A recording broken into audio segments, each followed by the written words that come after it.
गुरुभ्यो अस्मद् सर्वगुरुभ्यो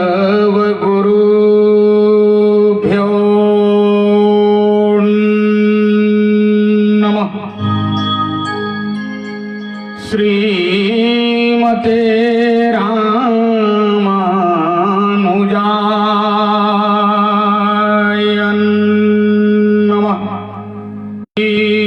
चरण कमलेभ्यो नमः। 2 मिनट आप सभी लोग शांत चित्त हो जाएं। बन सके तो अपना अपना हाथ अवश्य ही जोड़ लें और मेरे साथ भगवान की प्रार्थना में सम्मिलित हो जाएं। वो चर्चा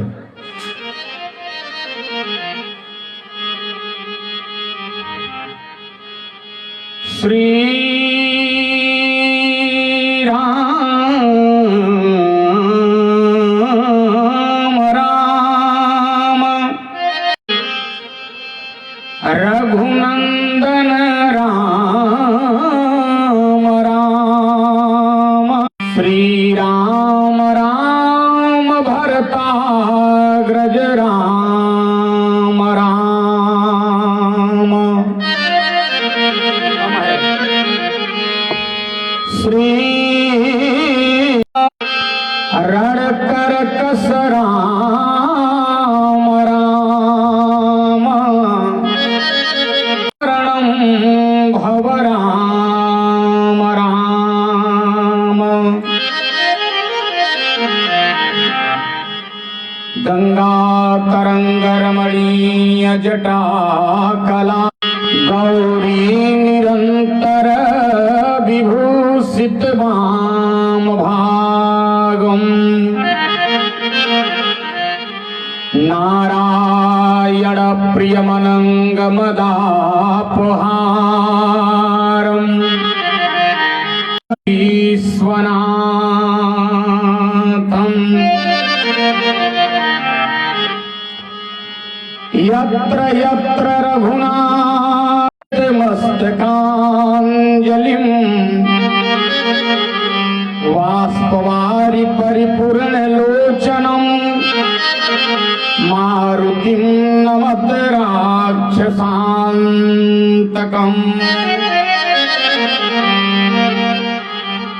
कासाय शोभिकमनीयवरं त्रिदण्डोगिपद पंकज भृंगराजम् वैकुंठनाथ चरणाम्बुज सत्यचित्तम लक्ष्मी प्रपन्न यतिवर यमः जयति जयति महाशारदे विनती हो स्वीकार श्रीमानस भवन पधार। जब तक सूरज चांद रहेगा, एक बार क्यों नहीं सेट कर रहे हो? पूरी सिस्टम तुम्हारी डिस्टर्ब है। और साथ अमर रहेगी तेरी राम कहानी। जड़ चेतन जग जीव जत सकल राममय जानी। बंदऊ सबके पद कमल आनी। तन बल धन बल बाहुबल जब एक कहूँ चले।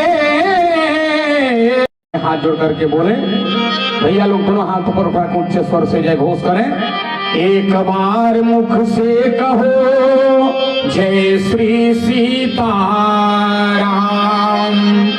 जय श्री राधे श्याम।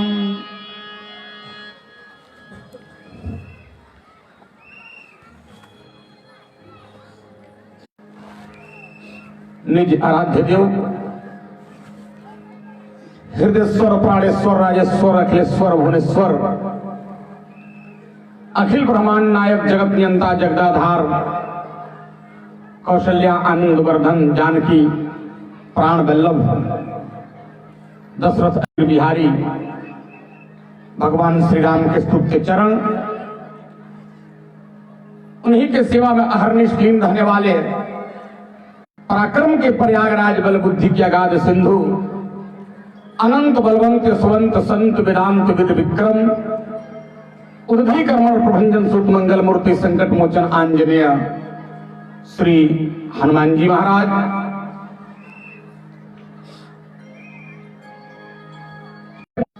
आपके इस कोदवा छत्तीसगढ़ में विशाल स्वरूप महायज्ञ का आयोजन हुआ है।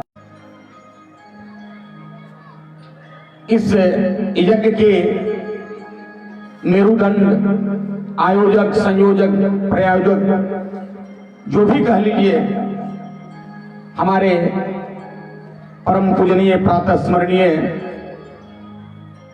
श्री अनुभवान, जिनके वैदिक मंत्रों के द्वारा यह यज्ञ आज अपने पूर्णाहुति की ओर अग्रसर हुआ, ऐसे इस यज्ञ के यज्ञाचार्य परम विद्वान श्री आनंद जी महाराज एवं उनके साथ पधारे हुए समस्त विप्रगण, मंचस्थ हमारे कलाकार बंधुवृंद, भगवान भाव स्नेहमयी वात्सल्यमयी करुणामयी मंजुलमयी माताएं बहनें छोटे छोटे बच्चे बच्चियां, सबके श्री चरणों में बालक का हार्दिक अभिनंदन वंदन नमन। आइए,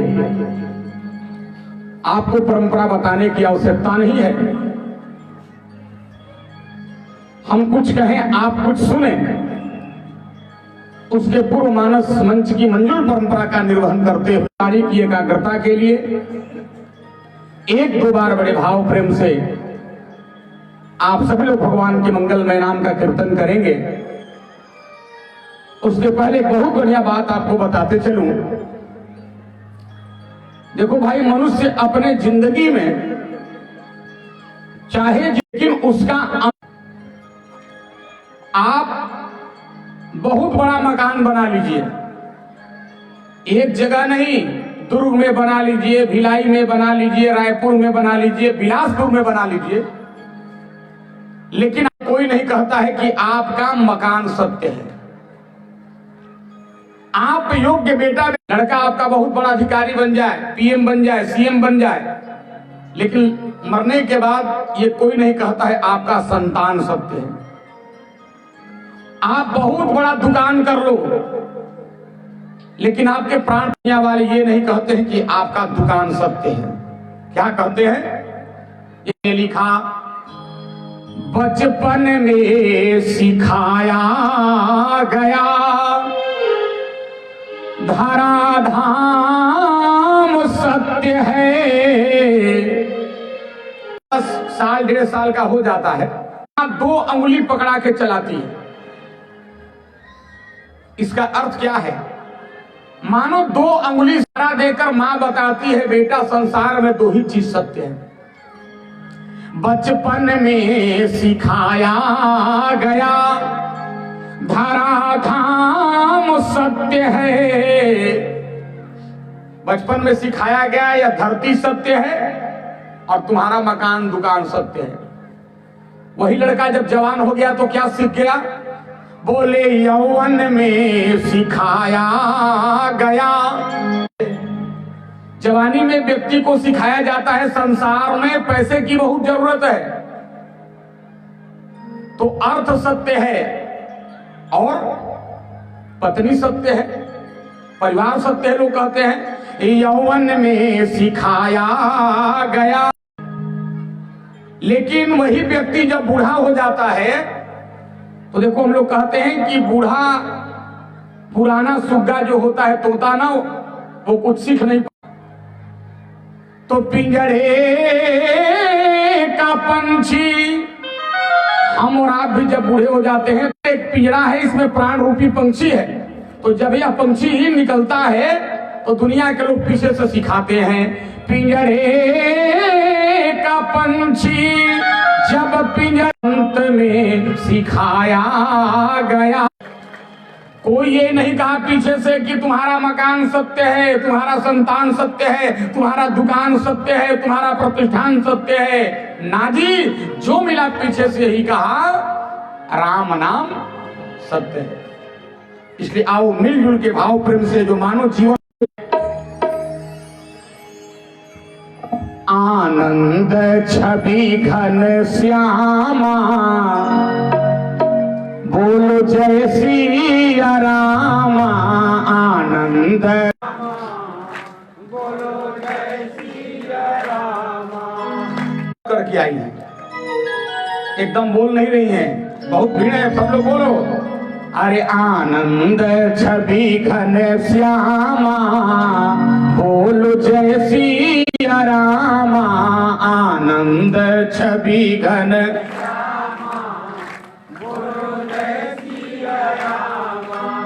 जय सिया रामा, जय सिया।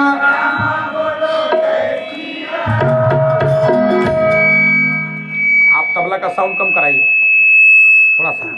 अरे आनंद छवि घन श्यामा, जय सिया राम।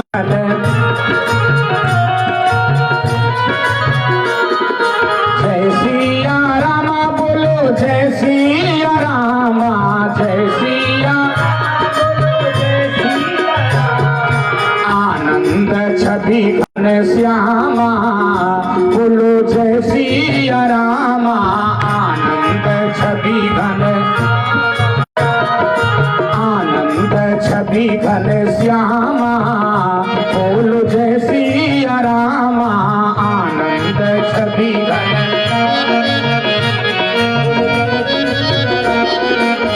सीताराम की श्याम, सुंदर जोड़ी, सुंदर चमरा डुलाए हनुमाना, बोलो जय सिया रामा। चमरा डुलाए हनुमान, आनंद जय सिया रामा। आनंद छवि घन राधे श्याम की सुंदर जोड़ी, राधे श्याम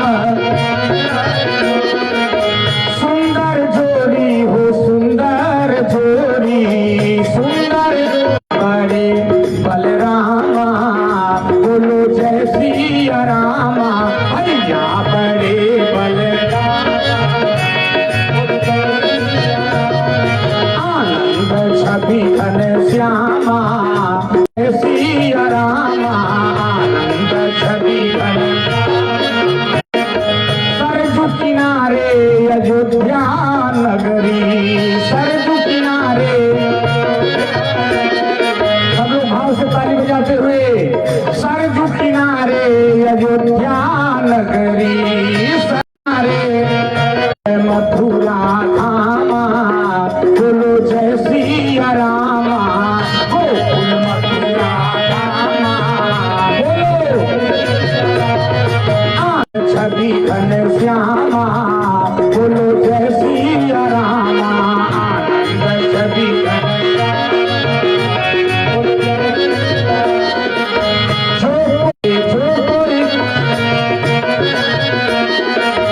शरण में आवे हो, चरण में आवे, शरण में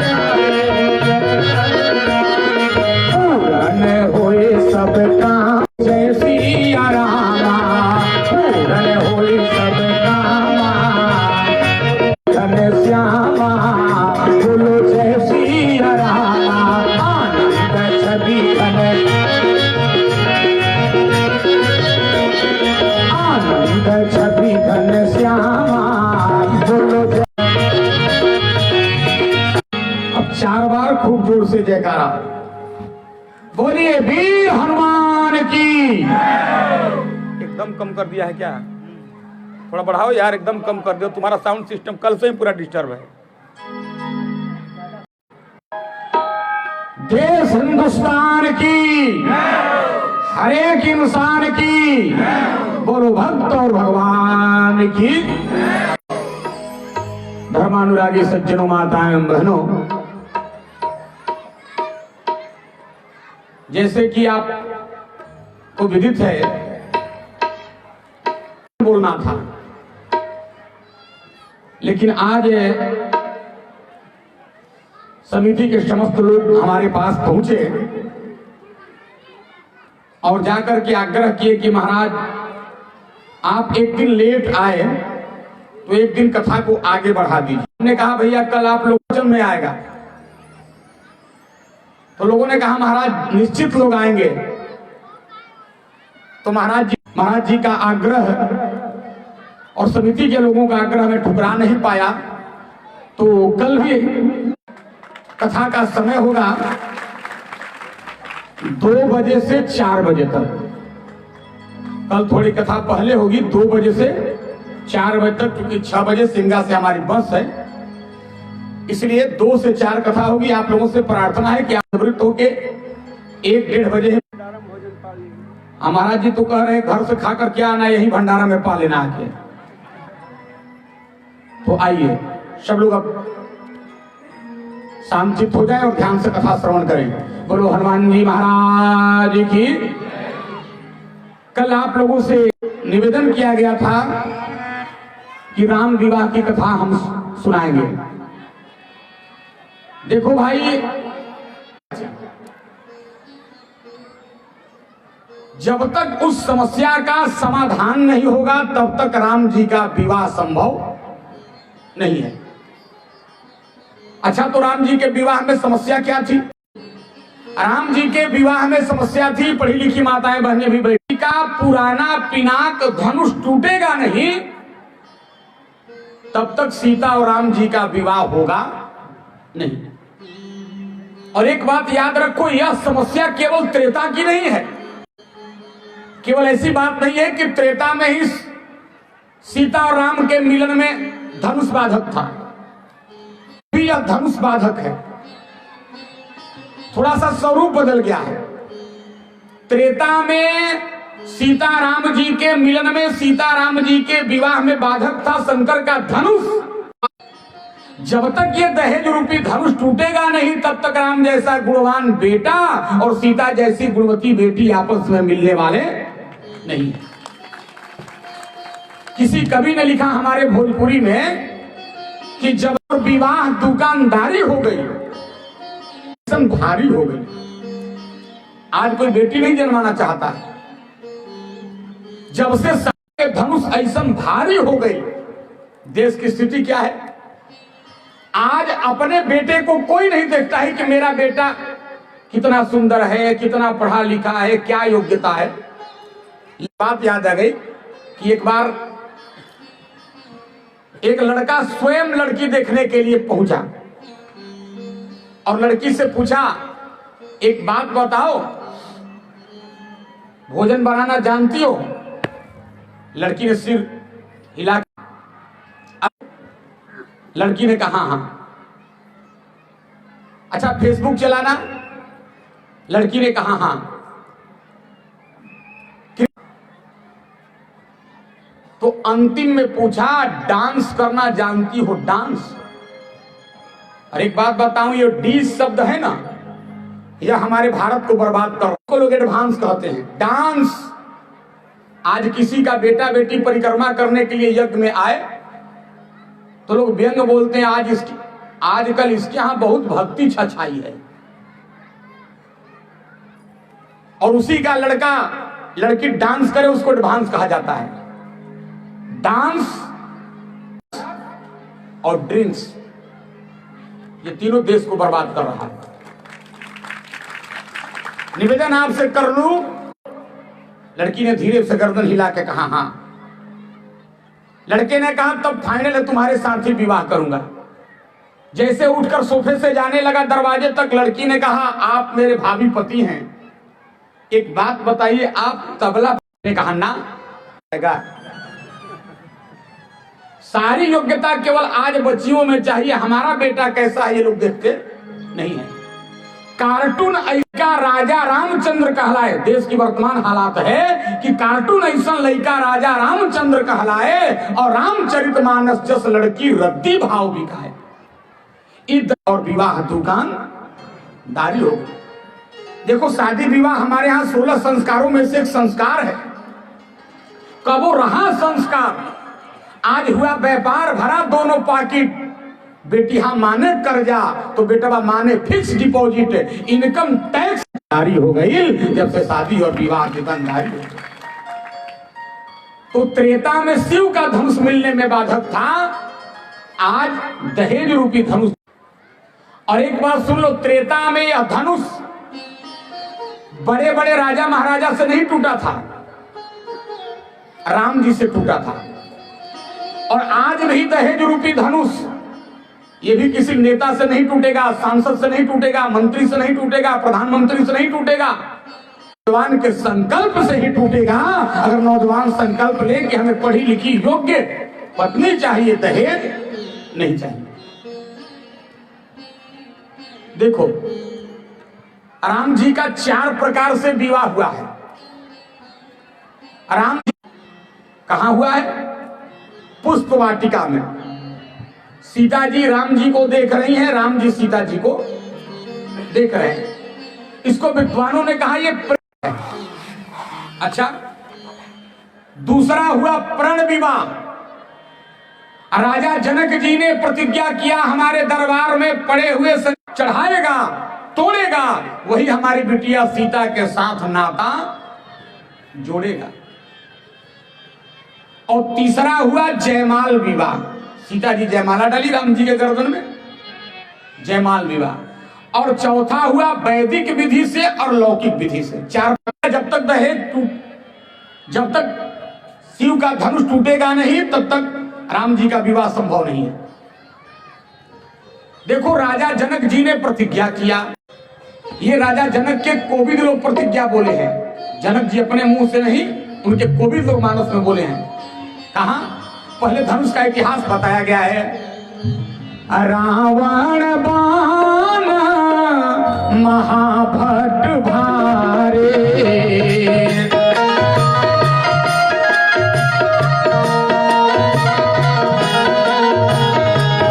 वही सिधारे,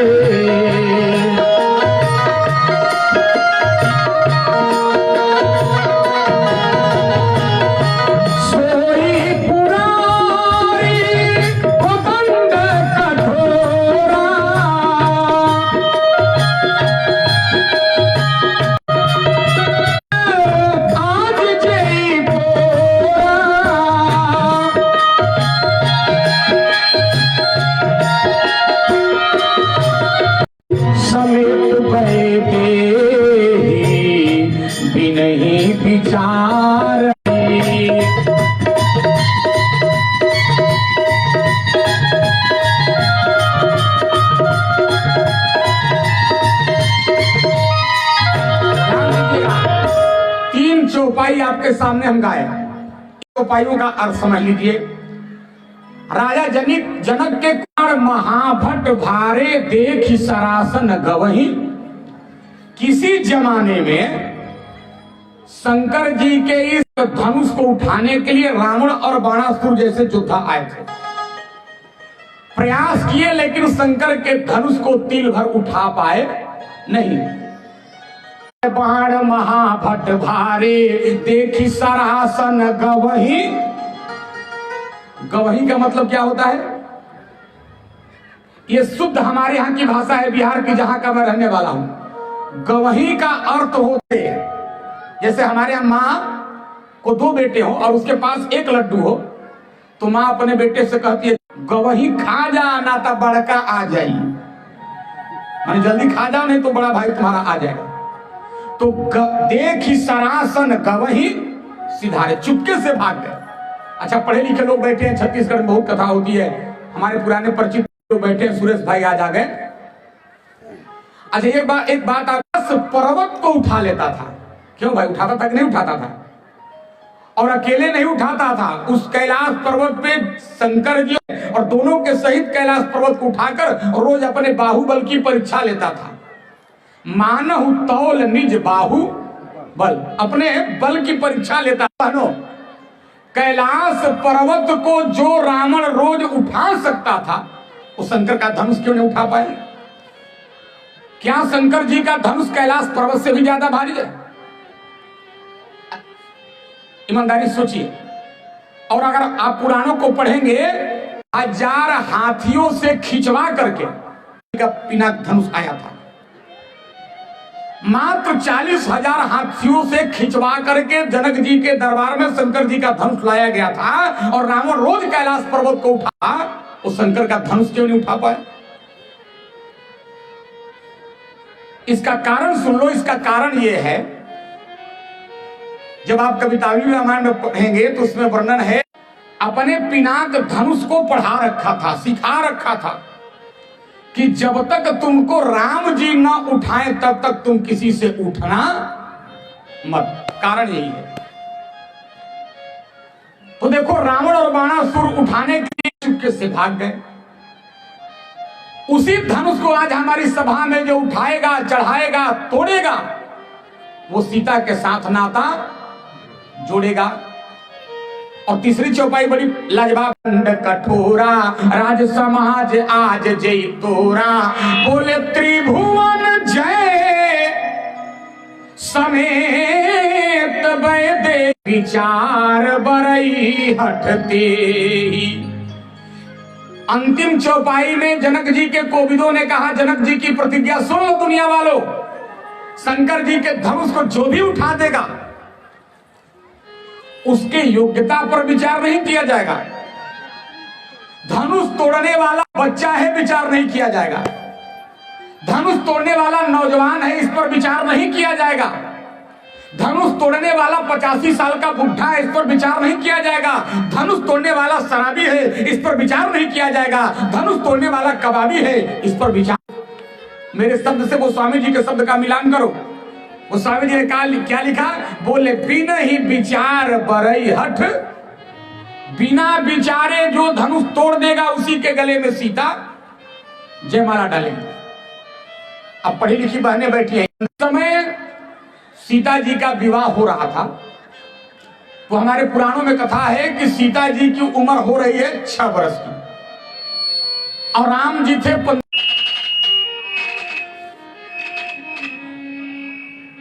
राम जी हैं 15 वर्ष के। मैं अपने मन से नहीं बोलता हूं, वाल्मीकि रामायण। उन खोडस वर्षे राम राजीव लोचन। खोडस माने संस्कृत में होता है 16, और उसके पहले उन शब्द लगा है। उन का अर्थ होता है बिना या एक कम। तो 16 से एक कम कर दोगे तो कितना होगा? 15। राम जी और सीता जी 6 वर्ष की हैं। तो एक ने प्रश्न किया, महाराज ये तो बेमेल विवाह है। लड़की 6 वर्ष की, लड़का 15 वर्ष का, ये तो बेमेल विवाह है। तो हमने बेमेल विवाह नहीं है। बेमेल विवाह एक बार हम अपने यहां बनारस स्टेशन पर देखे थे। अब समझो, पत्नी इतनी मोटी और पति हमसे भी 3 गुना पतला। क्रम में थे तो स्टेशन पर एक यंत्र लगा होता है, भार मापक मशीन। तो पत्नी ने सोचा जरा सा अपना वेट कर लूं, वजन कर लूं कितना हूं।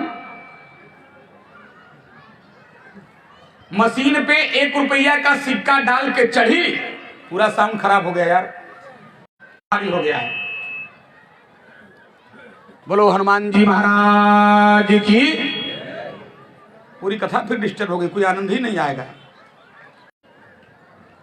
बोलिए राजा रामचंद्र की। ध्यान देना, बड़ी कीमती बात। तो पत्नी मशीन पे चढ़ी, 1 रुपया का सिक्का डाली, उधर से एक टिकट निकला हो, वजन 107 किलो। अब बताओ, और पति इतना 3 गुना, तो ये ना बेमेल विवाह हुआ। लेकिन निवेदन मैं आपसे करूं, ये बेमेल विवाह नहीं है, ये ब्रह्म और भक्ति का मिलन है। ये किशोर और किशोरी का मिलन है, ये चकोर और चकोरी का मिलन है। ये बेमेल विवाह नहीं है, ये जीव ब्रह्म का मिलन है।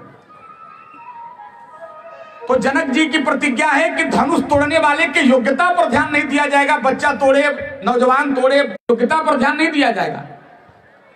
अच्छा, तो सीता जी की उम्र हो रही है 6 वर्ष, बताओ, और 85 साल का कोई बूढ़ा आके धनुष तोड़ देता तो 6 साल की बेटी उसी के साथ चली जाती। पढ़ी लिखी बहनें बैठी हो, ये बेटी के साथ जनक जी न्याय कर रहे हैं कि अन्याय कर रहे हैं? अन्याय कर रहे हैं।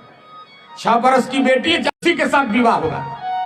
जनक जी ने कहा बिना बरई हठ तेहि। अच्छा, तो जनक जी ने ऐसी प्रतिज्ञा क्यों किया? क्या सीता जी जनक जी के लिए भार हो गई थी? आए और धनुष तोड़ दे, सीता को लेके चला जाए? क्यों जनक जी ने ऐसी प्रतिज्ञा किया? देखो दोस्तों, जनक जी के लिए सीता जी भार नहीं थी, बोझ नहीं थी। जनक जी ने ऐसी प्रतिज्ञा क्यों किया, इसके पीछे 2 कथाएं हैं। देखो, जब सीता जी 5 वर्ष की थी माताओं, तो एक दिन सीता जी धनुष को गौर से देखने लगी और सोचने लगी, अरे हमारे पिताजी इस धनुष को रोज अगरबत्ती दिखाते हैं, दीपक दिखाते हैं, फूल माला चढ़ाते हैं, रोली कुमकुम चंदन चढ़ाते हैं, लेकिन धनुष इतना गंदा पड़ा है। हमारे पिताजी उठाकर कभी साफ सफाई क्यों नहीं करते? अब बाल सुलभ स्वभाव सीता जी को क्या पता कि रावण और बाणासुर से भी उठने वाला यह धनुष नहीं है। तो सीता जी ने सोचा, चलो पिताजी को फुर्सत नहीं है राज्य काज से, तो मैं ही क्यों ना धनुष को साफ कर दूं। सीता जी घर में गई, माताओं बहनों, एक बाल्टी लिया, बाल्टी में लिया पानी, पानी में डाला गोबर, छेना जिसको, उसमें डाला एक कपड़ा, उसको हमारे यहां कहा जाता है पोतन, यहां पोतनी। अच्छा, तो पोतनी को लिया और बाल्टी में तीनों को लेकर के पहुंची, और दाएं हाथ से नहीं, अचानक अपने बाएं हाथ से धनुष को उठा लिया और बाएं हाथ लगी। संतों ने लिखा कि अन्यास ही बाया करसो, अचानक अन्यास ही बाया करसो, अरसिया ने उठायो धनुष और दाहिना हाथ चौका बहारी वो लगा। और जैसे दाहिने हाथ से सफाई कर रही थी, बाएं हाथ से धनुष, उसी समय पीछे से आ गए।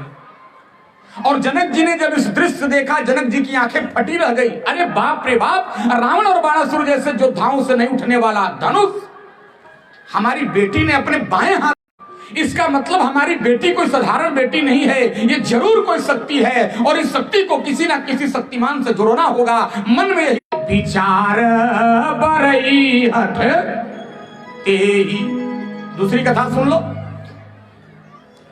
सीता जी जब छोटी थी, तो कल या परसों मैंने कथा में चर्चा किया था कि सीता जी साड़ी पहनी थी, साड़ी, ध्यान देना, और सीता जी के साड़ी में से देखो इधर ऐसे धागा निकला हुआ था। अचानक पुरवैया हवा चली और साड़ी का धागा जाके ऐसे फंस गया धनुष में। सीता जी को कुछ भी मालूम नहीं है पीछे, और धनुष खिंचाते खिंचाते खिंचाते पीछे पीछे जा रहा है। तब तक जनक जी पीछे से आ गए, और जनक जी ने जब इस घटना को देखा, जनक जी के पांव तले जमीन खिसक गई। बाप रे बाप, रावण और बाणासुर जैसे रणबांकुरों से नहीं उठने वाला धनुष, बेटी ये साधारण बेटी नहीं है, ये जरूर कोई शक्ति है, और इस शक्ति को किसी ना किसी शक्तिमान से जोड़ना होगा। मन में यही भाव आया, बस प्रतिज्ञा। तीसरा प्रमाण सुन लो। देखो, जब सीता जी बड़ी होने लगी, ध्यान देना माताओं बहनों, तो जनक जी को चिंता हो गई, कैसे होगा। तो याद रखो, जनक जी के गुरु थे भगवान शंकर। शंकर जी के मंदिर में गए और जाकर के मंदिर में प्रार्थना किए, महाराज मेरी बेटी 5 वर्ष की हो गई है, बढ़िया वर बता दो। पूजा करके घर चले आए, रात्रि में विश्राम कर रहे थे, ध्यान देना माताओं बनो, जनक जी के सपने में। और सपने में आकर के शंकर जी ने कहा, जनक तुम दिन में आज प्रार्थना कर रहे थे कि तुम्हारी बेटी सियानी हो गई है। तो हमारे यहाँ एक बहुत अच्छे संत हुए बक्सर वाले मामा जी, वो एक पद लिखे हैं, बेटी लागे लगली सयान भोले बाबा हो। तुमने प्रार्थना किया था दिन में, भोले बाबा हो अकर कछऊ शादी के उपाय, भोले बाबा हो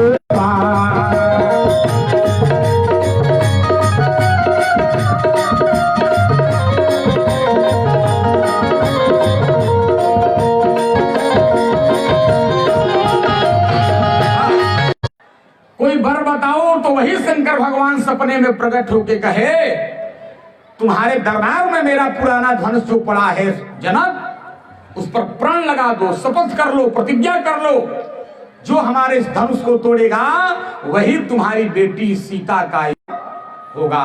तब शंकर जी आकर के इस स्वप्न में बात को सिखाए हैं। तब जनक जी ने प्रतिज्ञा, क्योंकि सीता जी का शंकर जी कभी गलत कर सकते नहीं है, इसलिए प्रतिज्ञा कर दिया, बिना ही विचार बरई हट। अब ध्यान देना, इस प्रतिज्ञा को सुन करके देखो, हम लोग बहुत गांव शहरों में जाते हैं तो भोले भाले लोग आते हैं, महाराज प्रश्न करते हैं कि जब धनुष तोड़ने के लिए सब राजा आए थे तो दशरथ जी भी तो राजा थे, ऐसा लोग भी प्रश्न करते हैं। लेकिन सुनो, किसी को बुलाए नहीं थे, चौपाई पढ़िए, इस प्रतिज्ञा को सुन करके सभी लोग आए थे। जनक जी ने स्वयं कहा है, आए सुनी हम जो पन ठाना। अब देखो, इस प्रतिज्ञा को सुन छोड़ दीजिए, देवता लोग, नाग लोग, दैत्य लोग, सभी लोग अपना अपना रूप बदल के मनुष्य बन के और मिथिला में 3 महीना पहले से आके और रामदेव बाबा वाला सरसों तेल लगा के कर रहे थे। एक जनकपुर के व्यक्ति ने देखा तो कहा, महाराज जी आप क्या कर रहे हो? धनुष तोड़ूंगा और सीता को वर्ण करके ले जाऊंगा। अच्छा अच्छा महाराज, तब दंड बैठक लगाते रहो। देखो, सारे राजा महाराजा जुट गए। अब धनुष तोड़ने का जब समय आ गया तो जनक के कोविदों ने जो पहुंच के, ध्यान दीजिएगा, लेकिन बाबा एक चीज बहुत गजब लिखते हैं, पहुंचे सब राजा, सब राजाओं के लिए कुर्सी लगी है, सिंहासन लगा है, मंच लगा है। सज्जनों, एक ऊंचा मंच था, विशद मंच था, विशाल मंच था। कहा मंच एक सुंदर विशद विशाल, सारे मंचों से एक सुंदर विशद विशाल मंच बना था। विचार करो, एक नंबर मंच बना था, सुंदर विशद विशाल, तो एक नंबर के मंच पे जनक जी ने बैठाया किसको था? को।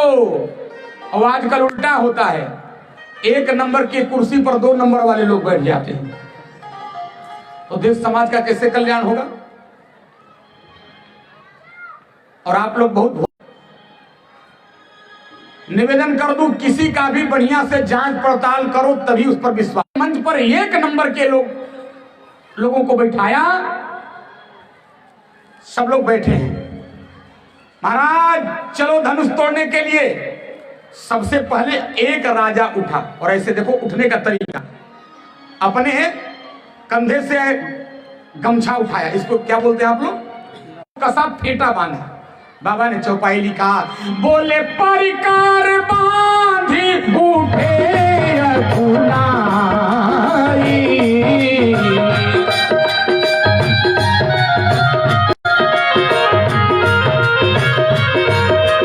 हरे चुनाई,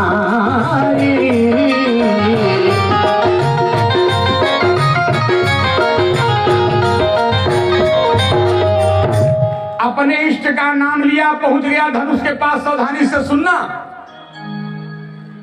पहले जाके धनुष को गाजर मुरली, धनुष पूरी ताकत झोंक दिया, लेकिन धनुष तिल भर उठा, लज्जित होकर सिंहासन पे आके मंच पे बैठ गया।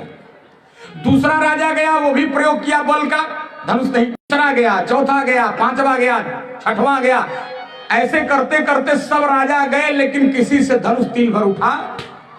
प्रकार के राजा गए थे, एक मूर्ख राजाओं की टोली थी और एक विद्वान राजाओं की टोली थी। मैं अपने मन से नहीं बोलता हूं, गोस्वामी जी लिखे। मूर्ख राजाओं ने कहा, ए भैया, हम लोग एक एक करके अलग अलग धनुष को तोड़ेंगे तो नहीं टूटेंगे। राजा मिल के एक साथ धनुष तोड़ दे तो क्या परेशानी। एक ने कहा, वाह भाई, क्या तूने परामर्श दिया, लेकिन एक बात, लेकिन लड़की ये कहीं विवाह किससे होगा। उसने कहा, तुम एक नंबर के मूर्ख हो। पहले हम 10,000 राजा मिलकर धनुष को तोड़ेंगे, उसके बाद हम 10,000 राजा आपस में मिलकर 9,999 को मार करके बचेगा, वही सीता को लेके जाएगा। अब बताओ, ये विवाह करने आए थे कि हल्दी घाटी की लड़ाई करने आए थे। लेकिन मूर्ख तो मूर्ख ठहरे, 10,000 राजा एक साथ लग गए। और विद्वान राजाओं की जो टोली थी, उनके पास पत्रकार, जैसे अभी पत्रकार लोग यहाँ राजाओं के पास, आप लोग धनुष तोड़ने क्यों नहीं जा रहे हो। उन लोगों ने कहा, हम लोग धनुष तोड़ने थोड़े आए हैं, देखने आए हैं। अच्छा बोलो भाई, इतने लोग सत्संग में कथा में बैठे हो तो सब लोग जरूरी थोड़े कि कथा सुनने आए हैं। कुछ लोग कथा सुनते हैं, कुछ लोग मेला देखते हैं, कुछ लोग यज्ञ देखते हैं, कुछ लोग एक दूसरे का मुंह देखते हैं। लेकिन ध्यान देना, उन राजाओं ने कहा, हम लोग तमाशा देखने आए हैं। अच्छा, तो क्या आप लोगों में शक्ति नहीं है कि धनुष नहीं तोड़ सकते हो। पत्रकारों ने पूछा। उन राजाओं ने कहा, हम लोगों में पूरी क्षमता है, हम लोग धनुष तोड़ सकते हैं, लेकिन तोड़ेंगे नहीं। कहा क्यों। कहा, तोड़ने के बाद हम लोगों को इसलिए फायदा नहीं होगा कि हम लोग हैं राजा, और राजा का साहित्य में नाम होता है भूपति। भूपति का अर्थ होता है, भू माने पृथ्वी, पति मतलब उसका पति, उस पर अधिकार करने वाला, शासन करने वाला। और सीता है पृथ्वी की बेटी, और राजा लोग हैं पृथ्वी के पति। तो उन राजाओं ने कहा, अगर हम लोग धनुष तोड़ देंगे तो धनुष तोड़ने के बाद अपने बेटी के साथ विवाह करना पड़ेगा, जो हम लोगों से संभव नहीं। हम अपनी बेटियों से विवाह नहीं कर सकते हैं।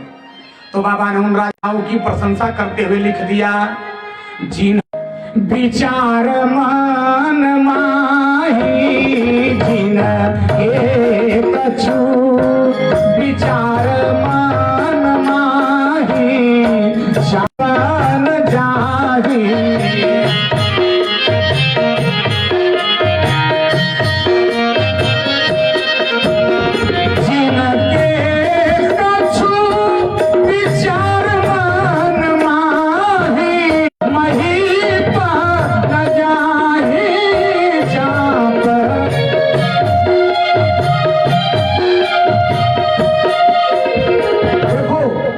बुद्धिमान राजा धनुष के पास नहीं गए, लेकिन ये 10,000 राजा जो हैं वो एक साथ लग गए।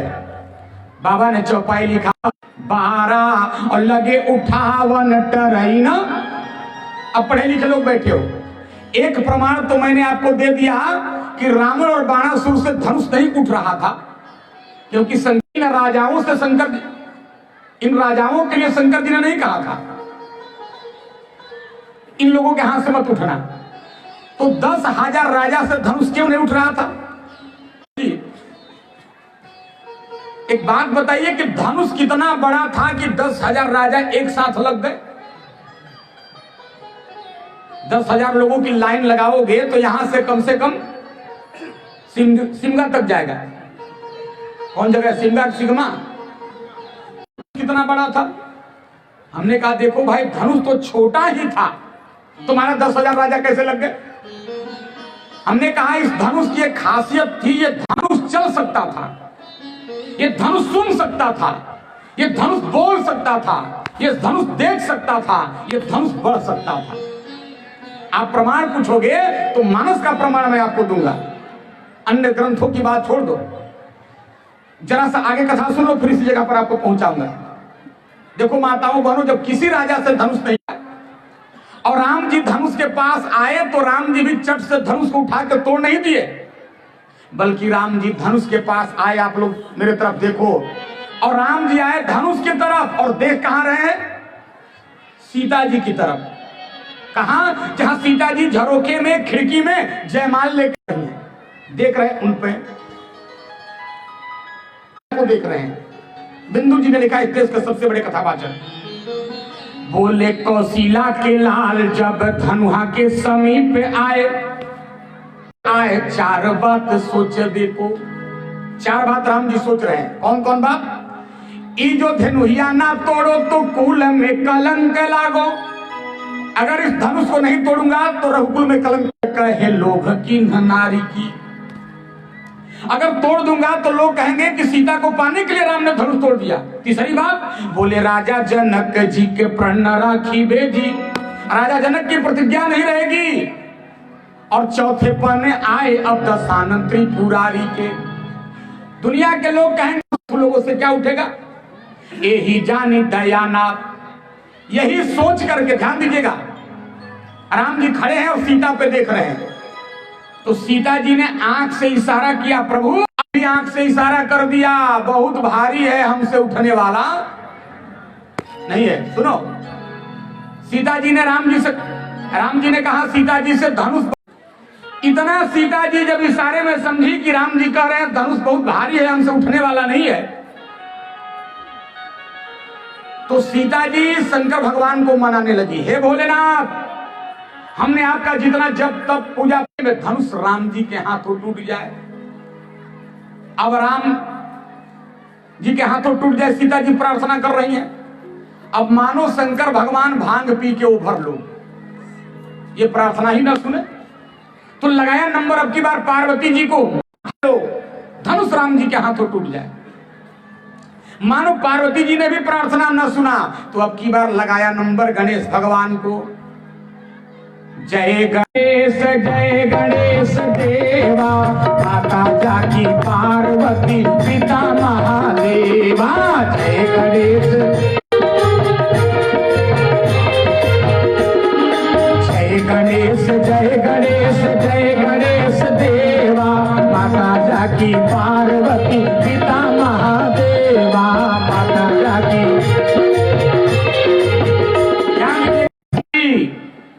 क्या काम है? सीता जी ने कहा महाराज आप धनुष को हल्का कर दीजिए।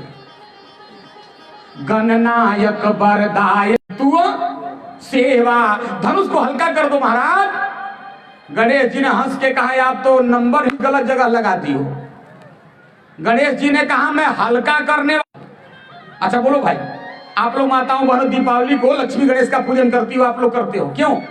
कि गणेश जी हमारा लक्ष्मी जी 20 का 40,000 कर दें, 40 का 80,000 कर दें, 80 का 1,60,000 कर दें। और गणेश जी 20 का 10 करेंगे तो कोई पूजा करेगा? हो हूं मैं हल्का करने वाला देवता नहीं हूं। जब सीता जी का तीनों से विश्वास जगमगा उठा तो सीता सकल सभा की अरे मति भाई भोरी, मति अब मोहि शंभु चाप गति तोरी।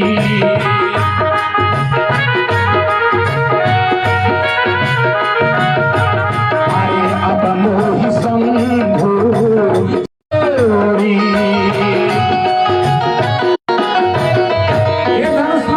सब लोगों से मेरा विश्वास उठ गया, एकमात्र विश्वास आप पर टिका हुआ है। धनुष प्रकट हो गया, ध्यान दीजिएगा। और धनुष केवल सीता जी को दिखाई दे रहा है, सभा में किसी को नहीं दिखाई दे रहा। पूछा बेटी जानकी तेरे लिए क्या कर सकता हूं? हल्का कर दो, जिस राम जी उठा के तोड़ दे। तो धनुष ने कहा कितना हल्का हो जाऊं? 1 कुंटल का हो जाऊं। सीता जी ने कहा अरे धनुष महाराज 1 कुंटल ये नहीं उठा सकते हैं राम जी, 10 किलो का हो जाता हूं। कहा नहीं नहीं नहीं ये 50 किलो भी नहीं उठा सकते हैं। तो धनुष ने कहा 25 किलो का, तो कहा 10 किलो का हो जाता हूं। सीता जी ने कहा ये 10 किलो भी राघव सरकार नहीं उठा सकते हैं। तो धनुष ने कहा 5 किलो का हो जाता हूं। सीता जी ने कहा ये 5 किलो भी नहीं उठा सकते हैं। तो धनुष ने बिगड़ के कहा तो पाव भर का हो जाऊं। सीता जी ने कहा धनुष ने नहीं उठा सकते हैं। सीता जी ने कहा देखो ये लीला के धरातल पर कथा चल रही है। सीता जी ने कहा धनुष महाराज आप पाव भर उठाने की बात कर रहे हो, हमारा इनका प्रथम मिलन पुष्प वाटिका में जब तो ठंडी का मौसम था, राम जी का विवाह अगहन में हुआ था, क्यों भाई? तो ठंडी रहता है। राम जी ठंडी के मौसम में, ठंड में 10 ग्राम फूल लिए थे और 5 ग्राम का एक दोना लिए थे। तो 10 और 5 ग्राम दोनों जोड़ोगे तो कितना होगा? 15 ग्राम। ध्यान देना। और राम जी उठाए थे सुमन समेत बाम कर दोना। राम जी के माथे से हर हर हर हर पसीना चू रहा था। मैं अपने मन से नहीं बोलता हूं, बाबा ने लिखा फाल तिलक श्रम बिंदु सुहाए। जैसे हम लोग ऐसे लंबा तिलक करते हैं ना, तो राम जी के माथे से पसीने की लंबी बूंदे ऐसे टपक रही थी। बोलता हो वो पाव भर कैसे उठा लेंगे? इसी को देखो बक्सर वाले मामा जी हमारे यहां लिखे हैं कि जब राम जी के माथे पे ठंड के मौसम में सखियों ने पसीना देखा तो एक सखी ने प्रश्न, अरे छूटा। देखो आज दिन में 2-4 लोग गए थे हमारे पास, कहे बाबा आप भोजपुरी नहीं गा रहे हैं। हमने कहा भोजपुरी समझ जाओगे, हम लोग छत्तीसगढ़ वालों का 30% भाषा समझते हैं, तो तुम हम लोग समझेंगे चाहे नहीं समझेंगे, अच्छा बहुत लगता है। तो हमने कहा देखो इस समय देश में 2 जगह है, जैसे एक तो पंजाबी संगीत समझ में आता किसी को नहीं उसका अर्थ क्या है, लेकिन डांस सब करते हैं। जहां बारात में आजकल जाओगे तो पंजाबी गीत ही बजता है, और भोजपुरी का गीत भले आपको सब, तो ये भोजपुरी संगीत है। सखियां पूछ रही हैं महाराज आपके माथे से पसीना क्यों निकल रहा है ठंडी में? अरे छूटल छूटल छूटे छूटल लीलार पे पसीना हो लाल, काहे छूटल लीलार पे पसीना हो लाल।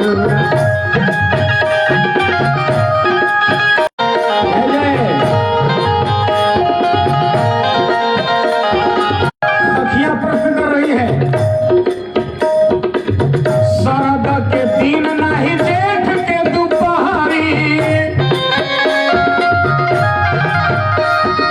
ठंडी का मौसम है, जेठ की दोपहरी नहीं, फिर भी ये हालत 15 ग्राम खाने में। शरद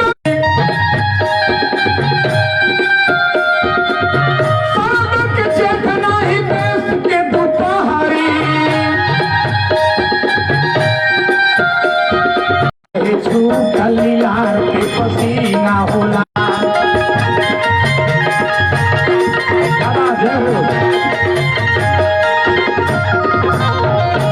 तो सीता जी ने कहा धनुष महाराज जी को 15 ग्राम उठाने बिल्कुल 0 बन जाइए, 0। धनुष ने कहा बहुत बढ़िया सिखा रही हो, हम हो जाएंगे बिल्कुल शून्य, 0, और तब तक चलेगी पुरवैया हवा, मैं डगमग डगमग डोलने लगूंगा तो सारे राजा झपट कर चलेंगे। सीता जी ने कहा महाराज आप हल्का होंगे इधर, मैं राम जी को इशारा कर दूंगी उधर, और तुरंत राम जी आपको उठाकर तोड़ देंगे। प्रमाण पढ़ लो, बाबा ने लिखा तब राम ही बिलो कीजे ही। देखो हिंदी साहित्य में मैं देख रहा हूं यहाँ कई समिति के श्रोता लोग कथा सुनने आते हैं, कुलियारी से, सुखाताल से, कई जगह से लोग। ध्यान देना हिंदी साहित्य में ताकना रोकना सबका सामान्य अर्थ होता है, देखना, लेकिन प्रयोग अलग अलग होता है। पढ़े लिखे बच्चे बैठे हैं, बच्चियां बैठी हैं, अंग्रेजी में लुक भी देखना, वाच मने भी देखना, सी मने भी देखना, विजिट मने भी देखना, रीड मने भी देखना, लेकिन प्रयोग अलग अलग होता है सेंटेंस में। जैसे किसी बच्चे से आप कहोगे बाबू फोटो देखो, ट्रांसलेशन बनाओ, और उसी लड़के से आप कहिए घड़ी देखो, तो लड़का बनाएगा read the watch, look at the watch नहीं कहेगा, रीड द वॉच। अर्थ एक ही है देखना, लेकिन प्रयोग अलग अलग होता है। वैसे देखो मानस में जहां विलोकना शब्द है, विलोकना का अर्थ हो राम जी है ब्रह्म। जब तक ब्रह्म के साथ शक्ति नहीं जुड़ेगी तब तक ब्रह्म में कोई पामर होता। इसीलिए हमारे यहां परंपरा है पहले सीता तब राम, पहले राधे तब श्याम, पहले गौरी तब। और आजकल के लोग ब्लेम लगाते हैं कि माताओं बहनों का हिंदू साहित्य विरोधी रहा है। लोग कह देते हैं ढोल गवार शूद्र पशु नारी सकल ताड़ना के अधिकारी। तुलसीदास जी गलत लिखे हैं। हमारा समाज, हमारा साहित्य हमेशा माताओं बहनों की मर्यादा की रक्षा किया। सारा किया, धनुष हल्का हुआ तब राम जी तोड़े। एक प्रमाण मानस से। दूसरा प्रमाण सुन लो, ये धनुष बना कैसे था? ये वृतासुर राक्षस को मारने के लिए। किसके हड्डी से? राजा दधीची के हड्डी से। सुनो, और किस चीज से बना था? दोनों बाह को ऐसे जोड़ दिया गया था और बीच में नाक को सटा दिया गया था, इसीलिए धनुष का नाम पड़ा पिनाक। महाराज आप लोग कल्याण के लिए अपनी हड्डी तक दान कर दिए। बताओ, पहले के लोग हड्डी दान कर देते थे, शरीर का मांस दान कर देते थे। हम लोग 10 रुपये चंदा नहीं दान करते हैं, चढ़ोतरी नहीं करते हैं। बताओ, तो हमें दीजिए कि मेरे नाक में प्राण रहे, और जब तक भगवान नारायण का रामावतार न हो जाए और राम जी हमको स्पर्श न करे हुए, तब तक मेरा प्राण इससे निकले। इसलिए धनुष में सज्जनों प्राण, वो चल सकता था, सुन सकता था, देख सकता था, बोल सकता था, बढ़ सकता था। इसलिए बाबा ने लिखा भूप सहस 10 एक ही बारा अलगे उठावन टरई न। दूसरा कारण सुनो, 10,000 राजाओं से धनुष नहीं उठ रहा था। कारण देखो, लोक पक्ष का भाव है, बात अच्छी लगेगी तो ताली बजा के समर्थन करना। अच्छी राजाओं से धनुष इसलिए नहीं उठ रहा था क्योंकि जब तक इस संसार से, याद रखना, धरती से परमात्मा किसी को नहीं उठाता है, उस व्यक्ति को 10-20 हजार लोग मिलकर उठा सकते नहीं। कौन जानता था, ईमानदारी से बोलो, मैं राजनीति का व्यक्ति नहीं हूं, कौन जानता था इस देश का राष्ट्रपति हो जाएंगे? भगवान उठाता है। कौन जानता था चाय बेचने वाला, भले आज उसको लोग जुमलाबाज कहें या कुछ कहें, नरेंद्र दामोदर मोदी के भी प्रधानमंत्री बन जाएगा। बैठे सुरेश जी संगीत के अच्छे जानकार हैं। कौन जानता था आज से 1.5 साल पहले बंगाली मांगने वाली रानू मंडी, भगवान किसी को उठाता है, 10-20 हजार लोग उठाते नहीं। तीसरा कारण सुनो, 10,000 राजाओं से धनुष नहीं उठ रहा था। कारण देखो, तीसरा कारण है कि 10 माताओं बहनों के कारण। अब ये सोचेंगे कि हम लोगों के कारण धनुष क्यों नहीं उठ रहा था, तो देखो मामला शादी विवाह का है। बाप अपने बेटी के लिए दे बर खोज के ला दे, लेकिन बाप विवाह नहीं कर सकता है। बाप अपने बेटी का विवाह करेगा कब? जब लड़की की मां उस पर मुहर लगाएगी तब। बोलो माताओं, आपका पति आपके बेटी के लिए खूब बढ़िया लड़के का फोटो लेके घर में आया,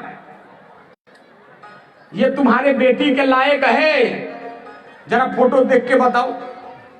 तो आपकी पत्नी ऐसे फोटो हाथ में लेके, इधर देखो, और फोटो हाथ में लेके 3 बार गर्दन हिला के ऐसे देख के कहे, लड़कवा का नकिया प्याज जैसा चीपट है, कैंसिल। और उसी फोटो पर अगर लड़की की मां हामी भर देगी, महाराज 1 नंबर है, तभी शादी होगा। तो देखो, सीता जी है पृथ्वी की बेटी और धनुष रखा है पृथ्वी पे।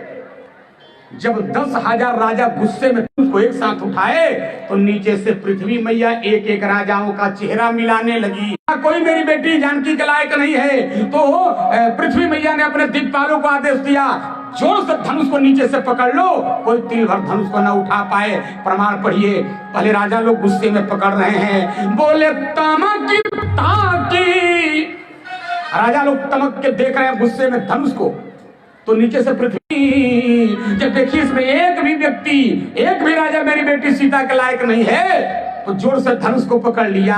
तमक ताकी तक शिव धनु धरही, इसलिए उठई न कोटि भातु बल करही।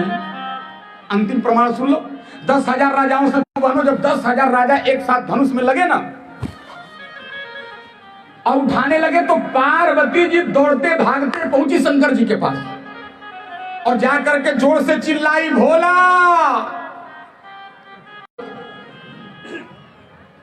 कहा महाराज हमारी लाज बचा लीजिए, त्राहिमाम पाहिमाम रक्षिमाम। जी ने कहा पार्वती क्या ऐसा करके आई हो कि प्रतिष्ठा बचाना है? तो कहा महाराज मैंने पार्वती को वरदान दिया था, मनुजाहि राजेहु नीलहि वर सहज सुंदर सा।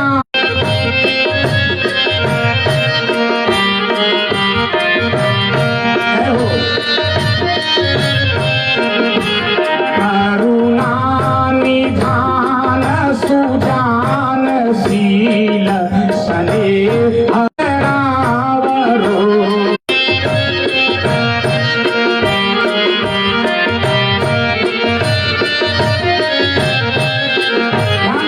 दान दिया था आपको सांवले वाले राम जी वर के रूप में मिलेंगे।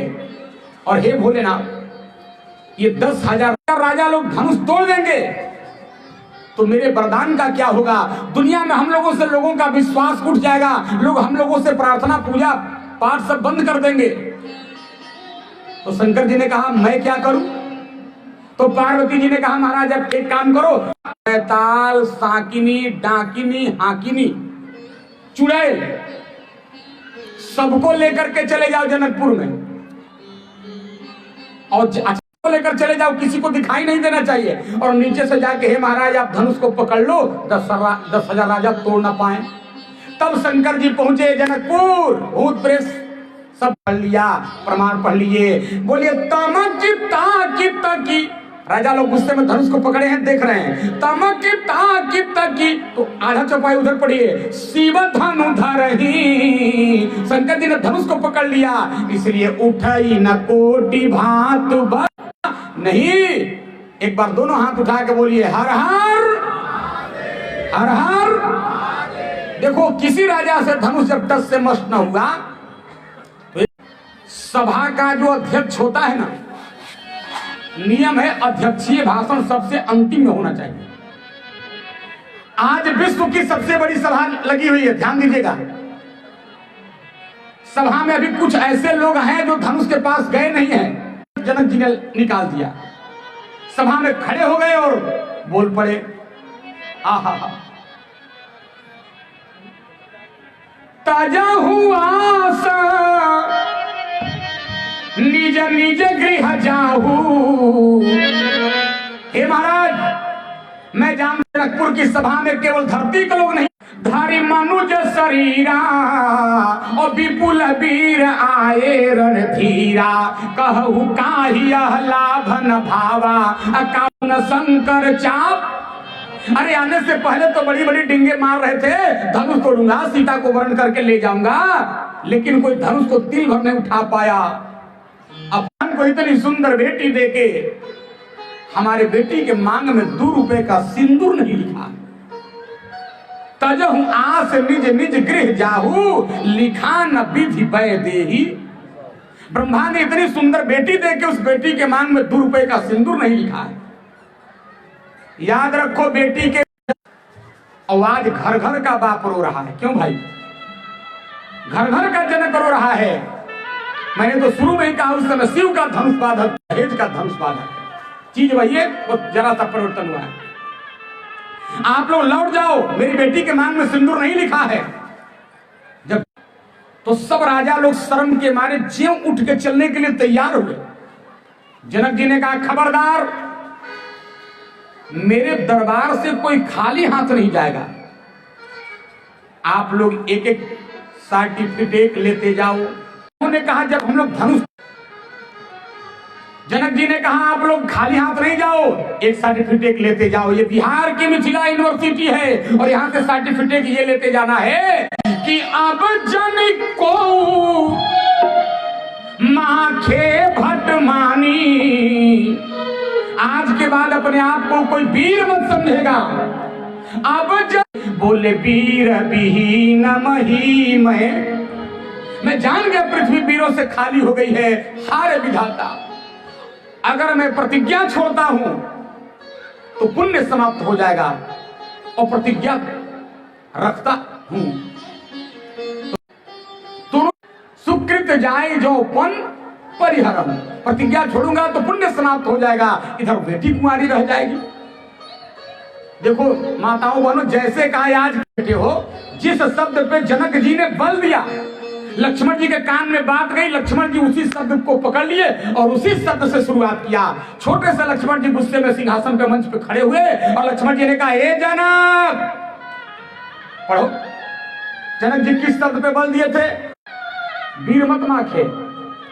तो गोस्वामी जी ने लिखा, लक्ष्मण जी यहीं से शुरुआत की है। माँ खेलखन कुटिल भई भौहे और अदपट फरकत नयन रिसु है। ध्यान देना, गुस्से में लक्ष्मण जी के नेत्र लाल हो गए, होठ थराने लगे, फिर कुटिया तन गई और लक्ष्मण जी ने गुस्से का कहा, सुनो, श्रीमान जनक नहीं कहा, महाशय जनक नहीं कहा, श्रीयुत जनक नहीं कहा, डायरेक्ट जनक, विद्यमान रघुकुल मन जानी। अरे जनक चुप, जिस सभा में रघुवंशी राम बैठे उस सभा में आपने इतनी ओछी छोटी बात कर दिया। रघुवंश राम जनक ने अनुचित कह डाली है।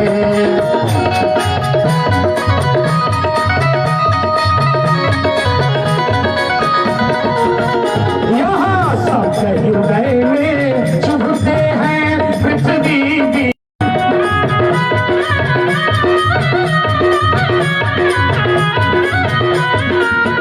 रघुवंश राम के होते ही आपने डाली है।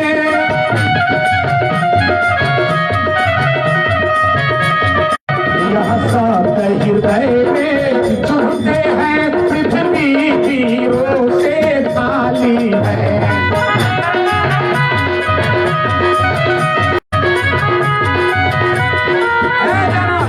छोटी बात कर रहे हो। और देखो लक्ष्मण जी जब गुस्से में बोले माताओं बहनों ना, तो पृथ्वी डगमग डगमग डोलने लगी। पढ़िए, मैं अपने मन से नहीं बोलता हूं। क्या बाबा ने लिखा, बोले लखन सको पृथ्वी डगमगाने लगी। आप कथा जानते हो, अंगद जी गए रावण के दरबार में, तो रावण ने, तुम्हारे रामादल में कौन मुझसे लड़ेगा, मोशन भी नहीं कौन योद्धा बल, तुम्हारे रामादल में कौन सा ऐसा योद्धा है जो मुझसे लड़ेगा। राम वो तो अपने नारी के विरह में रोते रोते कमजोर हो गया है, आधा ब्लड प्रेशर तो उसका इसे डाउन है। नहीं, मैं जब चलता हूं तो पृथ्वी डोलती है। चलत दशानन डोलत अवनी। जैसे अंगद जी से रावण ने कहा चलत दशानन डोलत अवनी, मेरे चलने से पृथ्वी। अंगद जी ने माथा पीट के कहा, वाह वाह, बड़ा कमजोर व्यक्ति से पाला पड़ गया। तुम कहते हो कि मेरे चलने से पृथ्वी डोलती है, तुम्हारे चलने से पृथ्वी डोलती है, और हमारे राम जी के छोटे भाई लक्ष्मण के बोलने से पृथ्वी डोलती है।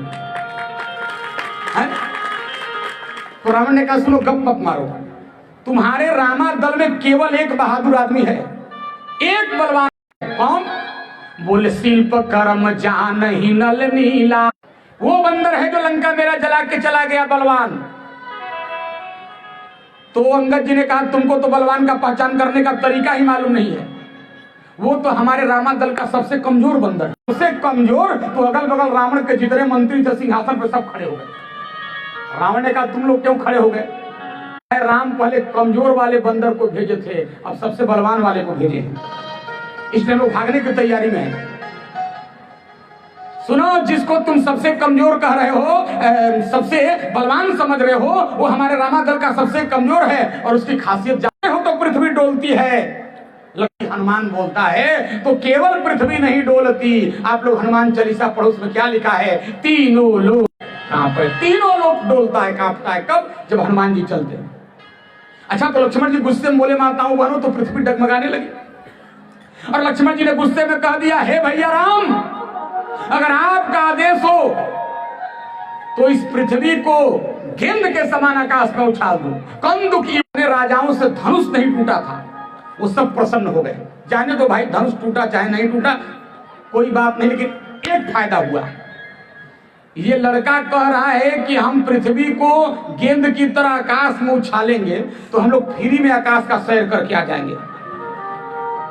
में कहा, हे भैया राम, अगर आपका आदेश पाए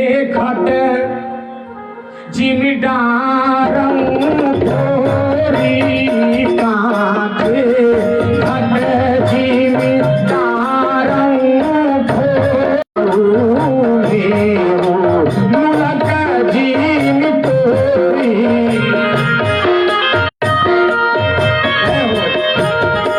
कांचे घाट जिमी डारम थोरी, सतों मेरू मुलक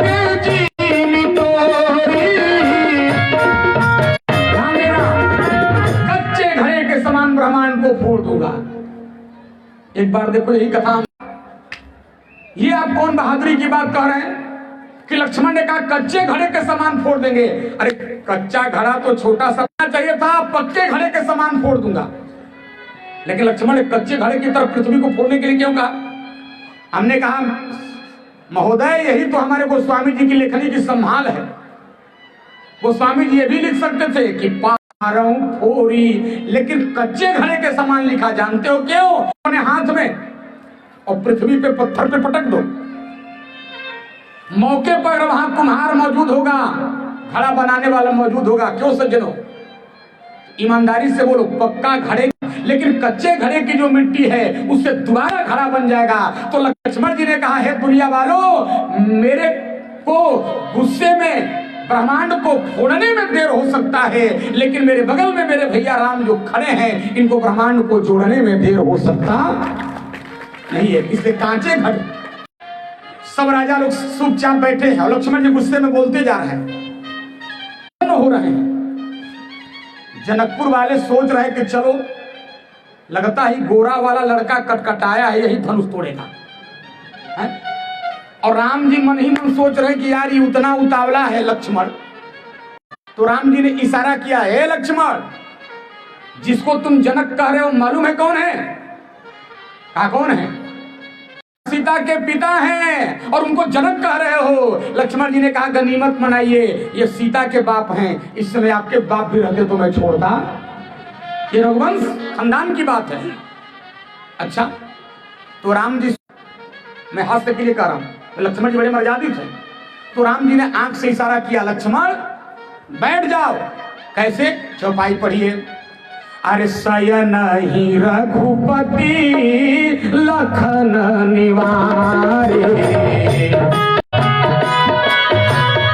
प्रेम समेत निकट बैठारे।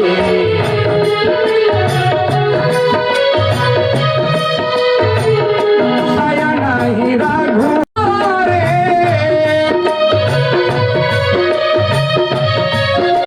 प्रेम समेत निकट बैठारे।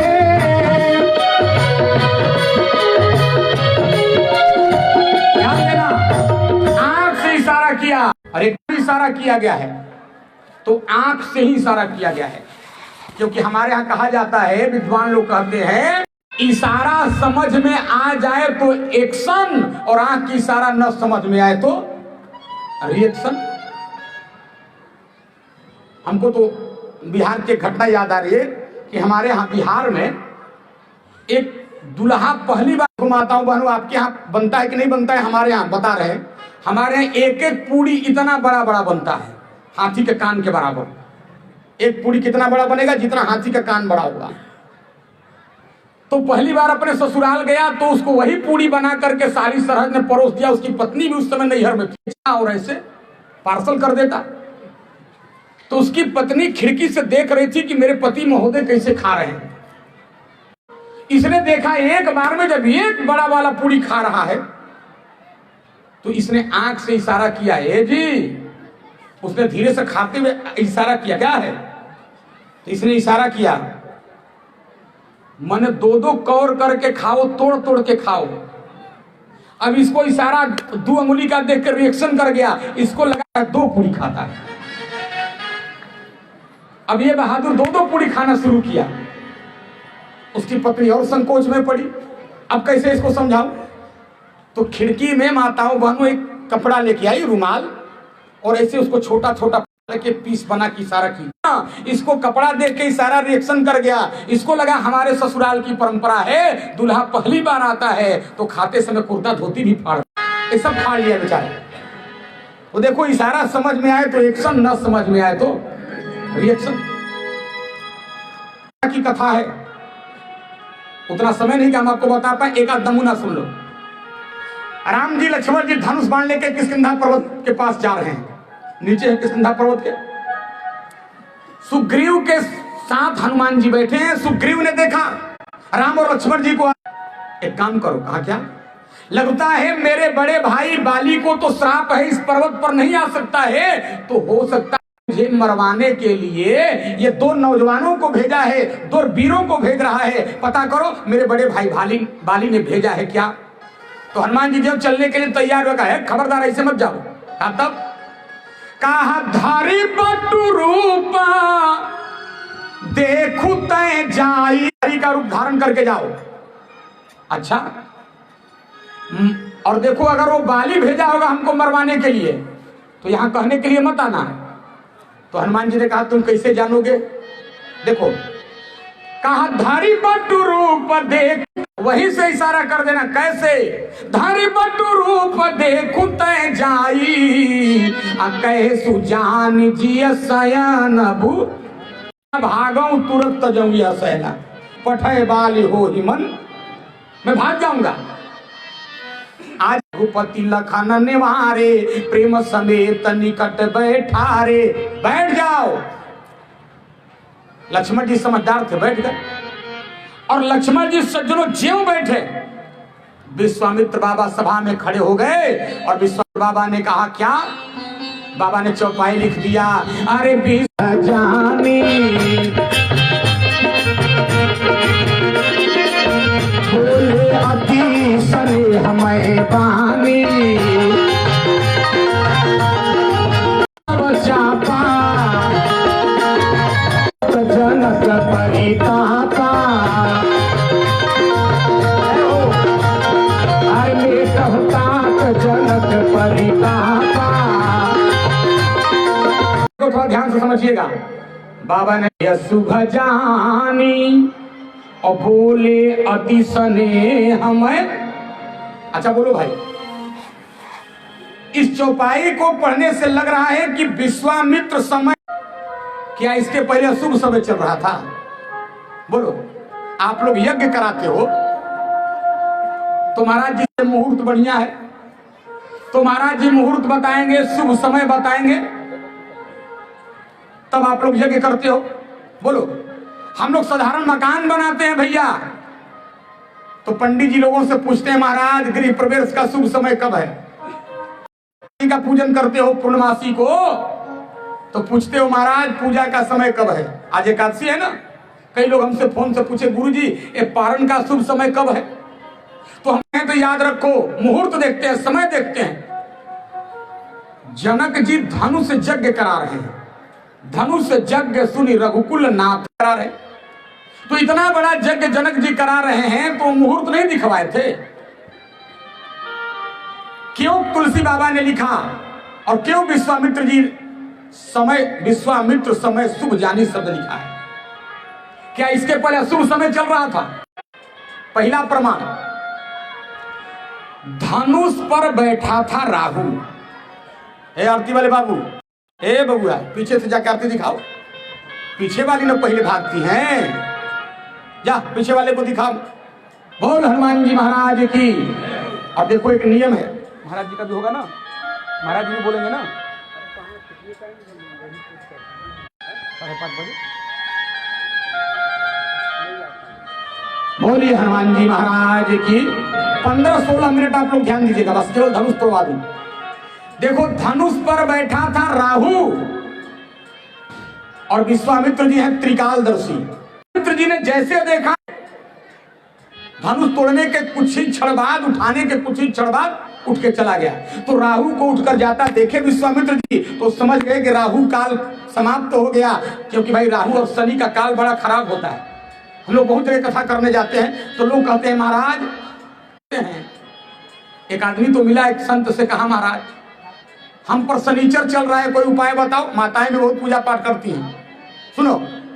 तो महात्मा जी ने कहा बेटा अगर शनिचर को दूर करना चाहते हो तो साधारण उपाय है, एक काला हाथी खरीद के दान कर दो। बेटा एक काम करो ना, तो काला घोड़ा खरीद के दान कर दो, 15 मिनट में दूर हो जाएगा। कहा महाराज इतना पैसा कहाँ है? एक काली गाय खरीद के दान कर दो। कहा महाराज इतना भी मेरे पास नहीं है। तो कहा एक काम करो, एक काली बकरी खरीद के दान कर दो। कहा महाराज इतना भी नहीं है। तो महाराज ने कहा एक काम करो ना, एक काला कंबल खरीद के दान कर दो। कहा महाराज इतना भी नहीं है। तो महाराज इतना भी नहीं है तो महाराज ने कहा बेटा एक काम करो, अपने पांव से लेके सिर तक नाप के धागा काला दान कर दो। उसने कहा महाराज इतना भी नहीं है। तो महाराज ने बिगड़ के कहा धत तू तो खुद सनीचर है रे, जिसे 4 आना खर्चा नहीं हो रहा उसका सनीचर क्या बिगड़ा, बोलो। तो धनुष पर बैठा था राहु, राहु उठ के गया, विश्वामित्र जी देखे तो बोल पड़े विश्वामित्र समय शुभ जानी। अब बोल दूसरा प्रमाण सुनो, शुभ समय क्यों लिखा गया। देखो दूसरा कारण यह है सज्जनों, समय अपने आप बोल गया। आप पूछोगे कैसे। देखो समय को हम लोग कहते हैं काल, संस्कृत में क्या बोलते हैं, अंग्रेजी में बोलते हैं टाइम। ध्यान दो, समय स्वयं बोल गया। आप पूछोगे कैसे। देखो लक्ष्मण जी गुस्से में जब बोले तो लक्ष्मण जी है शेष सांप। अच्छा रास्ते में माता हूं आपको सांप मिल जाए तो हम लोग कहते हैं में हमको काल ऐसे पकड़ लिया था सांप। सांप का अर्थ हम लोग काल लगाते हैं। हम तो उस बात को याद कर रहे हैं कि एक पति था खेत में काम करने, संजोग से फिसल गया और खेत में गिर पड़ा, उसका एक पैर टूट गया। जब पैर टूट गया तो घर पे लंगड़ाते आया। पत्नी ने पूछा क्या हुआ, कहा खेत में गिर गए पैर टूट गया। तो पत्नी ने कहा जो होता है अच्छा होता है, भगवान की कृपा है। जैसे कहा भगवान की कृपा है, उसको इतना गुस्सा आया कि मेरा पैर टूट गया और ये कह रही भगवान की कृपा है। उसी टूटे पैर से 2 लात मारा और उसको नैहर खदेड़ दिया, बढ़िया से सड़ गया। तो डॉक्टर लोग नकली इसका पैर लगा दिए, प्लास्टिक वाला। कुछ दिन बाद पत्नी नैहर में है, इधर पैर इसका नकली जुड़ गया। एक दिन फिर उसी पैर से खेत में काम कर रहा था, संजोग से एक सांप आया और उसके पैर में डस लिया और उसी पैर में डसा जो नकली था। कहने लगा हमारी पत्नी ठीक कह रही थी, भगवान की कृपा है, ये असली पैर होता तो आज मैं वैकुंठ सिधार गया होता। तो कहने का मतलब सांप को हम लोग काल समझते हैं, मृत्यु समझते हैं। तो देखो लक्ष्मण शेषा बता रहे हैं, लक्ष्मण का गुस्से में लाल लाल होना। यत्र समय शुभ जानी अब बोले अति स्नेह हमें। तीसरी बात सुन लो। देखो माताओं बहनों आप लोग देखी होगी, और प्रार्थना कर रहा हूं जो भी पढ़ी लिखी माताएं बहनें बैठी हैं, जिंदगी में आप हनुमान जी का पूजन कर सको न कर सको कोई बात नहीं, आप लोग भी सुन लेना। आप शीतला माई को, दुर्गा माई को अगरबत्ती दिखा पाओ न दिखा पाओ कोई बात नहीं, एक काम जिंदगी में रोज कर लेना, कोई ग्रह तुम्हारा बिगाड़ नहीं सकता है। प्रातः काल जब भी उठो स्नान करके और सूर्य भगवान को केवल हाथ जोड़ के प्रणाम कर लो। 2 ऐसे देवता हैं जो केवल प्रणाम करने से प्रसन्न हो जाते हैं। सूर्य को हम लोग जल दिखा देते हैं तो दे देते हैं, बहुत बड़ी बात है, लेकिन ब्राह्मण एक ऐसे देवता है जो प्रणाम करने से प्रसन्न हो जाते हैं।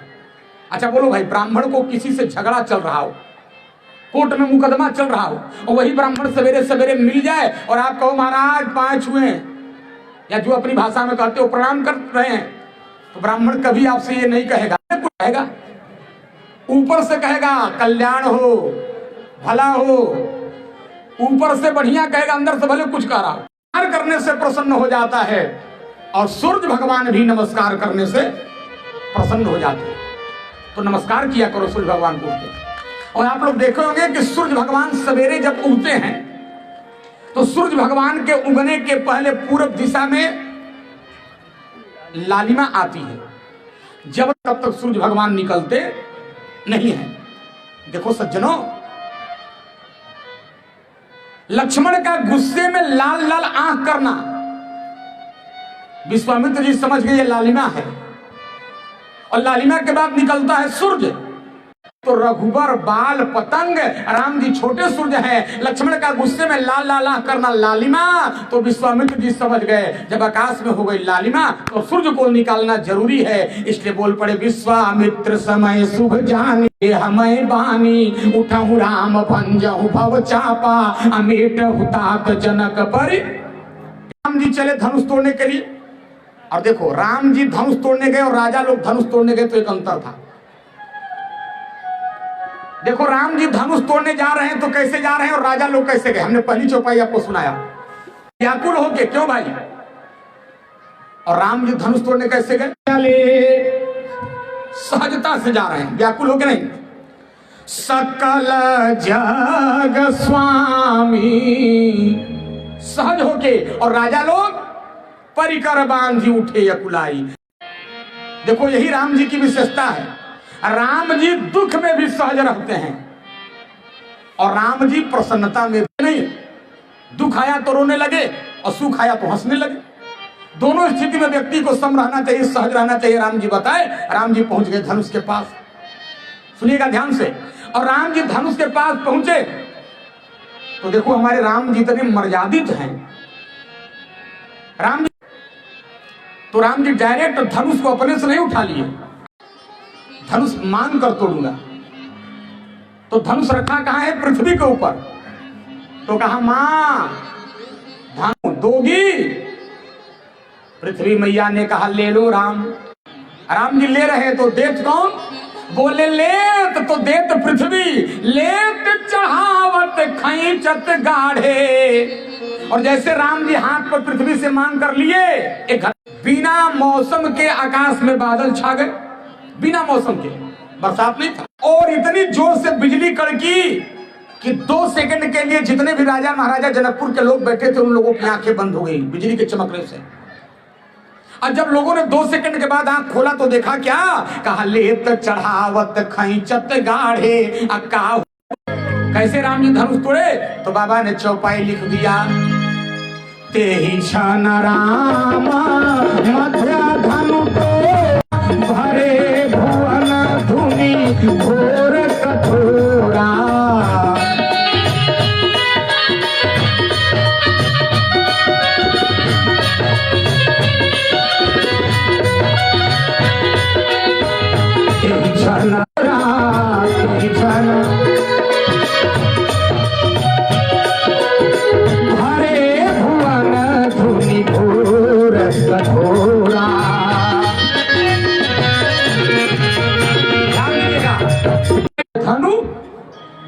मध्य में क्या होता है?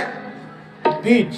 राम जी धनुष को बीच में तोड़े। एक प्रार्थना करूंगा, देखिए अच्छे लोग बड़े शांति से बैठे हैं, माताएं बहनें बैठी हैं, तो उनको एक थप्पड़ मार के बैठा दे। ऐसे कहने से नहीं बैठेंगे सब। एक आदमी कोई खड़ा होकर कमेटी का जाके उन सबको बाहर कर दे या बैठा दे। मेरा पूरा ध्यान वहीं जा रहा है। देखो मध्य माने होता है बीच, तो राम जी धनुष को बीच में क्यों तोड़े? देखो राम जी धनुष को बीच में इसलिए माताओं सज्जनों तोड़े कि राम जी ने सोचा अगर धनुष का किनारा तोड़ूंगा तो ये सारे हमारे दुश्मन बोल पड़ेंगे, राजा लोग हैं। किनारा तो किसी चीज का कमजोर, बीच तोड़ते बेटों को बोलने का चांस न लगे इसके लिए बीच में तोड़ा। कथा आप जानते, मैं नई बात नहीं बता रहा।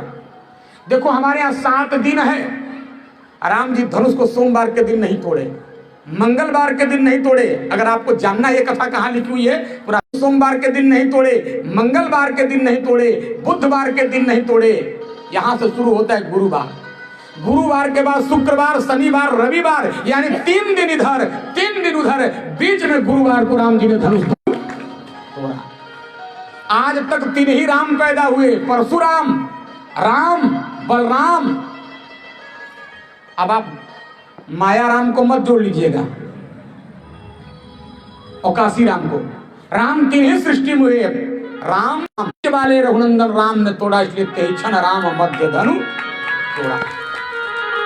देखो आज तक 3 ही धनुष बना, सारंग, गांडीव। राम जी सारंग नहीं तोड़े, अर्जुन का गांडीव नहीं तोड़े, बीच में शंकर का पिनाक तोड़े, इसलिए तेहि क्षण राम मध्य धनु। धनुष आकाश में नहीं टूटा, पाताल में नहीं टूटा, बीच मृत्युलोक धरती पे टूटा, इसलिए लिखना पड़ा तेहि क्षण राम मध्य धनु तोड़ा। राम जी धनुष को मध्य में तोड़े, उसको तोड़े। धनुष से राम जी ने धीरे से पूछा, धनुष मैंने तुमको तोड़ दिया, तुम्हें बुरा तो नहीं लगा? धनुष ने कहा, प्रभु मुझे 1% भी बुरा नहीं लगा, मैं अपने आप को तोड़ के बड़ा प्रसन्न हूं। प्रसन्न कैसे हो? धनुष ने कहा, महाराज मैं अपने आप को तोड़ के इसलिए प्रसन्न हूं कि अपने आप को तोड़ के मैंने आपको और सीता को जोड़ दिया, अपने आप के मैंने कमला और सरजू को जोड़ दिया, अपने आप को तोड़ के मैंने कौशल्या और सुमित्रा और कौशल्या और सुनैना को जोड़ दिया, अपने आप को तोड़ के मैंने अवध और मिथिला को जोड़ दिया, अपने आप को तोड़ के मैंने सरजू और कमला को जोड़ दिया, इसलिए मुझे टूटने का कोई गम नहीं है। याद रखना, दंड टूटा था लेकिन डोरी नहीं टूटी थी। तो राम जी ने कहा तुम टूट गए लेकिन डोरी क्यों नहीं टूटी? तो धनुष का अगला हिस्सा दंड कहा जाता है। दंड ने कहा प्रभु मैं उदंड था, मैं झुकना नहीं जानता था। और देखो प्रभु, और डोरी आपके हृदय से छाती से लग गई। याद रखो, दुनिया का चाहे जितना बड़ा बलवान हो, जो भगवान से दूर हो जाएगा उसे भगवान तोड़ देता है। और दुनिया का व्यक्ति हो जो भगवान के शरण में चल जाता है उसे भगवान भी तोड़ पाता नहीं है। जैसे राम जी धनुष तोड़े, सारे मिथिला वाले पुष्प बरसाने लगे। आप लोग भी बोलना। और देखो, तो मैंने तो आज ही कहा था कि माताएं अपने अपने घर से साड़ी, कपड़ा, पैसा, रुपया जिनको जो बने लाना। आज जिनको जो चढ़ाना होगा, राम जी धनुष तोड़े हैं, सारे मिथिला वाले राम जी को कुछ ना कुछ इनाम दे रहे हैं। आप लोग जा करके चढ़ा दो और गाते जाओ, अरे तोड़ दिया राम ने धनुया, अरे तोड़ दिया रे आज राम ने धनुया, अरे तोड़ दिया रे आज राम ने धनुया। वाह, पैसा देखो, बाजा बंद कर दो। तुम माताएं बहनें आकर के पैसा चढ़ा रही है, राम जी को सब उपहार दे रही है। इतना जा रहे हैं, जिनको जो कुछ चढ़ाना है जल्दी जल्दी आके चढ़ा दिए। उसके बाद आरती होगी, प्रसाद वितरण, और कल कथा ठीक 2 बजे से 4 बजे तक। और आप लोग उठ के जाना मत। यज्ञाचार्य महोदय श्री के दिन आचार्य जी का आशीर्वचन जरूर लेना चाहिए। आपको पहले बताना चाहिए ना। नहीं, उनका काम बाकी था ना। बाकी तो यहाँ हम लोग खत्म हो गए। हम लोग का भी प्रसंग तो समाप्त है। खाना आके चढ़ाते जाइए और बैठे रहिएगा, जाइएगा मत। अरे तोड़ दिया रे आज राम ने धनुया, अरे तोड़ दिया रे आज राम ने धनुया, अरे तोड़ दिया रे आज राम ने धनुया।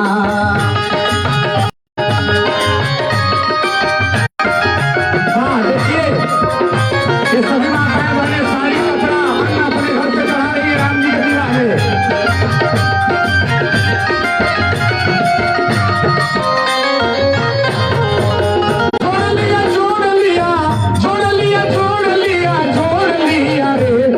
सियाजू से नाता हर जोड़ लिया रे आज सियाजू से नाता हर जोड़ लिया रे आज सियाजू से